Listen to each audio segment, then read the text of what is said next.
14 and a half years. That is how long Michelle Troconis will spend behind bars. She is the former girlfriend of Fotis Dulos, the Connecticut man accused of murdering his estranged wife, Jennifer.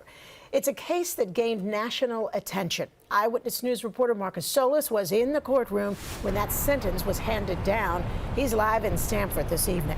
Marcus? And Sandra, Jennifer Dulos' friends and family left court here without commenting on that sentence handed down by the judge. But in court, they had requested the maximum. That would have been 45 years. In the end, Michelle Troconis sentenced to 14 and a half. Michelle Troconis showed no emotion upon learning her fate, nearly 15 years in prison for her role in the murder of Jennifer Dulos. The judge's decision came after hours of emotional statements delivered by Jennifer Dulos' mother, her sister, and friends speaking about their pain after the mother of 5 disappeared in May 2019. When I learned about how she died, my thoughts turned to my wonderful daughter, Jennifer, who only wanted to give and to get love. Dulos was in the midst of a bitter divorce from Fotis Dulos, who would take his own life after being charged with murder. Guilty. Troconis, his girlfriend at the time, was convicted in March of conspiring to kill Jennifer, then helping Fotis dispose of bloody clothes found in dumpsters and helping clean a vehicle connected to the killing. The most gripping testimony came from the children left parentless, not shown on camera because of their ages, and at times speaking directly to Troconis. If you have just the least bit of humanity, I suggest you let all of us know exactly what happened that day and where my mother is. Do the right thing, Michelle.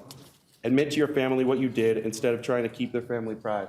Michelle Troconis to me is the reason I feel completely lost and alone on nights when I cannot sleep. She's the reason why I've blocked out my childhood, and that day so much I can barely remember it. She's the reason kids at school look at me with pity. Dulos' body has never been found, though her loved ones remain convinced Troconis knows more than she's disclosed. Because Troconis assisted Dulos in the disposal of Jennifer's body, all we do have is a bloody bra and a shirt stiff with Jennifer's blood, sliced up the center. Nearly a dozen people spoke on Troconis' behalf, including her parents, asking for leniency. Then Troconis herself addressed the court. I found out things before and during trial about a man, Fotis Dulos.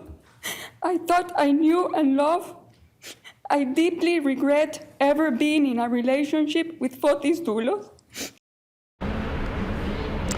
Well, Troconis' lawyer indicates that Michelle Troconis, plans to file an appeal in this case. And the legal proceedings not done quite yet. There is another person facing conspiracy charges. That is Fotis Dulos' divorce attorney who was charged. No trial date has been set as of yet.